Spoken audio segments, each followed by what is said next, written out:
violent religious extremism. Now some Uyghur parents speaking in exile have told the BBC that as well as losing adult relatives, their children too have disappeared and they're not being told where they're held. Our China correspondent John Sudworth has this exclusive report. In account after account, gathered in a meeting hall in Istanbul, Muslims from Xinjiang speak again and again of the immeasurable grief of separation from their children. Who is looking after the children?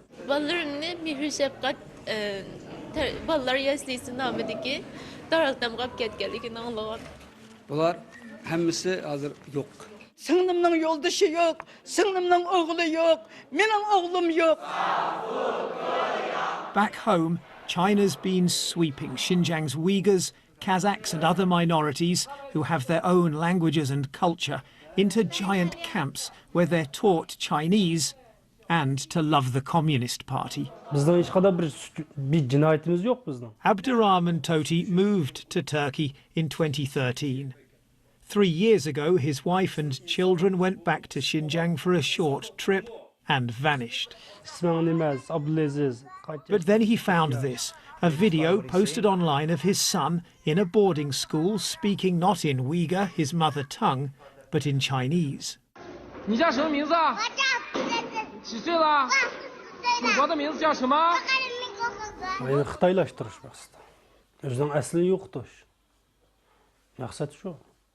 Misalən bu bala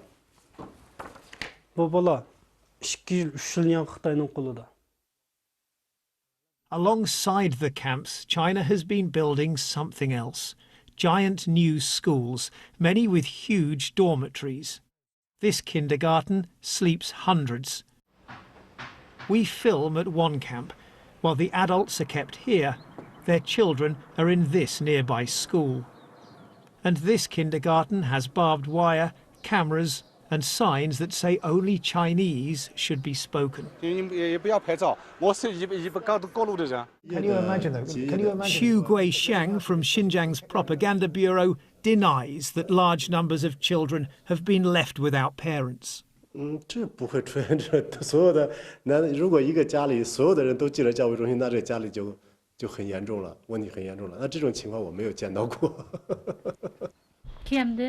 But such cases are not hard to find.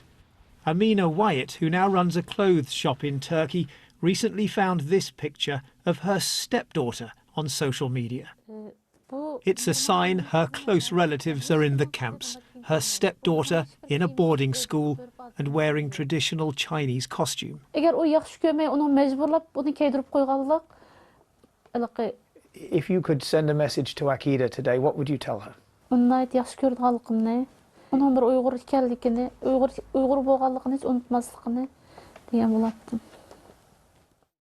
Research of online documents commissioned by the BBC shows only an 8% increase in kindergarten places for China as a whole. But in Xinjiang, as the camps have been built, there's been an 82% jump.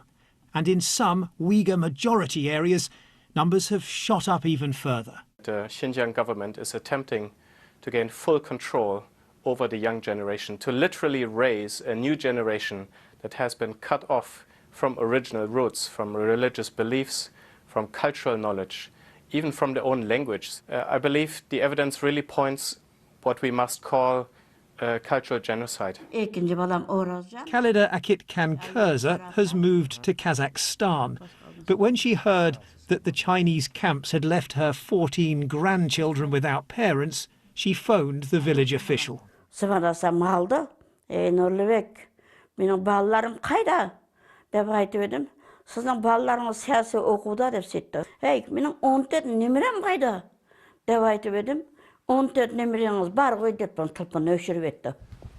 We try to look for Khalida's missing relatives. The family home is locked and deserted. We call the village official, but he hangs up on us too. We find only the signs of a giant vanishing and the shattering of countless families.